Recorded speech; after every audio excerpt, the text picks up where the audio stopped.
Yeah, I just think when you die, it's probably more or less all over, and that the afterlife and heaven and any sort of life after you're dead is just a way for our primitive monkey brains to cope with the concept of death.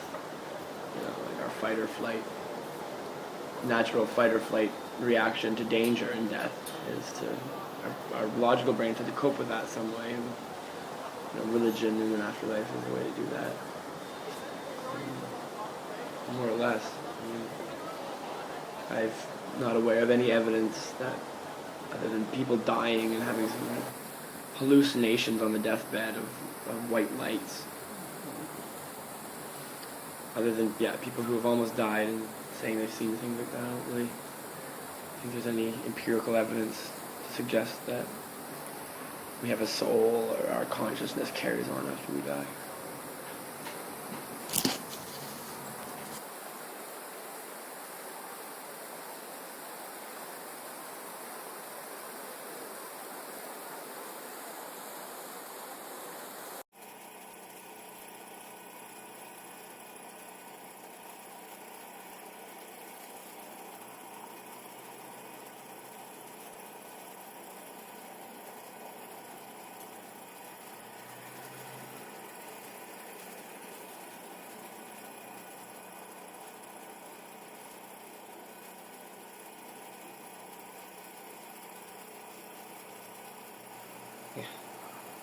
So, what I want to happen in those next, I would kind of wish for it to be like, when you get knocked out, you don't really have a recollection of what happens next, other than maybe, some lights or some darkness or some sounds or something like that, kind of like when you're drunk and you finally get to your bed at night, you generally don't have much memory of those last moments before you fall asleep.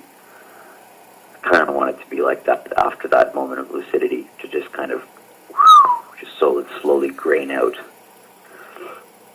And then I'd like to be taken to the place where all the people I know and love are, and have access to their world, because I wouldn't necessarily want to live forever, but I also wouldn't want to leave this world. I think it would be pretty fun to be a ghost wandering around, watching the people do the things that they like to do, being there with them while they experience some of the more important moments of their lives. And being a ghost would kind of be like having a day off every day forever.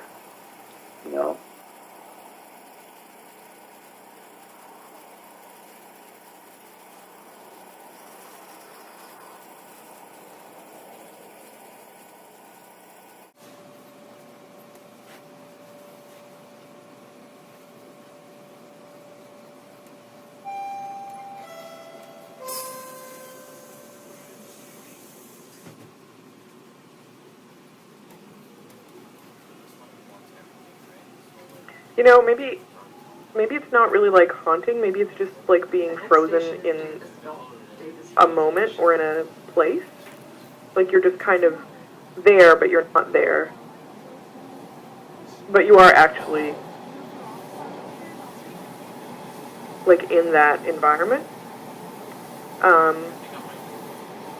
I had to pick someplace, like whatever would sort of come to mind first, without thinking about it too much, I would probably say I would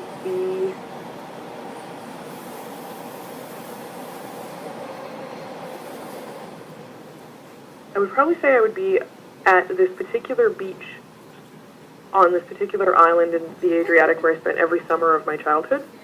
That is like the place that I don't even know if it's like my favorite place or whatever, but it's just the place that I most, like, it's the place that I think about most often as like a significant place in my life. So I feel like if there was a place where there would be like a hangover of like its influence on me, that seems like the most likely candidate. All right, we're done.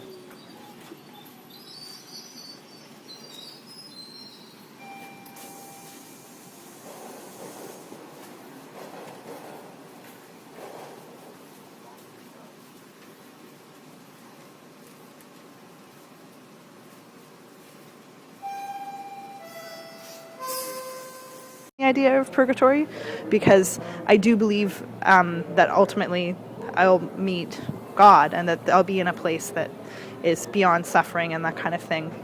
The other thing that's unique about Catholicism is, or not unique, but maybe a little different, is the idea of the resurrection of the body. So it's not just that I'll be separated from my body when I die and that's that, but that ultimately I'll be reunited with my body. And so it's a real, it gives a different sense about what it means to be a person now. So it's not that I have to practice transcending my body and getting out of my body in order to be practicing what it's like to be in heaven, but that turning towards God and turning towards a fullness of life means a turning of the whole person, the whole embodied person. So my idea of heaven informs how I live. Not just like I have to behave myself and be moral so that I get in, like I get all the points and I'm meritorious or whatever, but that it's like a total turning of the heart in love. So anything that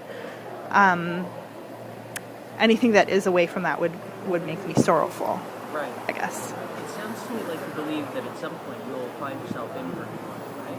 Hell yes. Hell yeah. See what I did there? So when you envision purgatory, how do you, I mean, if you, maybe it won't be a physical thing, but when you envision it, how do you envision it? Actually, I think about Dante a little bit because I'm a singer. And so, and a lot of the progress of the soul in Dante, like when he goes through like hell, it's like abject screams and cursing God and the use of the voice for like expressions of anger and disgust and distaste and pain. But in purgatory, as he goes through the levels of purgatory, the souls are singing different Gregorian chants for the different levels. And so as they purge their sins, they're singing things that are appropriate to the purgation of those sins. And then when he gets to heaven, it's its existence as song.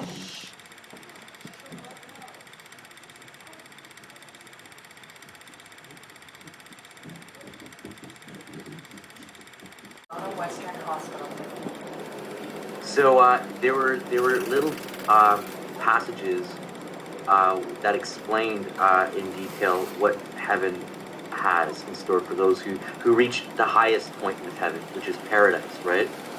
I think it's called Jannah, and in heaven, in paradise, there are rivers that flow with of honey and milk, and it's very lush and green. Think about the most vibrant forest in your mind, and then add it with colors of like beautiful flowers and a big blue bright sky, and then there are couches that are along the rivers, and the couches are like an emerald green, and they're like a velvet sort of material, and so it's a very comforting, relaxing and state, and the state of consciousness is actually equivalent to that of like being drunk. So it's almost like you're intoxicated while there, and there's no need or feeling of hunger, and you're just pleasant. You're in a pleasant state. So it's almost like being in a drug. And I'm thinking that that would be a good way to like live the rest of your life, like an eternal life. Like that would be a great way to live, wouldn't it? Like it sounds very appealing. And then on top of that, you have like your own mansion, where it's the place where you reside, and it's located near the rivers, and in the mansion it has everything you can wish for or hope, and that I can kind of vision it, and I kind of picture it as like living in Rosedale, but with, like near a really really nice rainforest or something, right? And with no worry, and you're just kind of like in this sort of blissful state of consciousness, and I've actually dreamt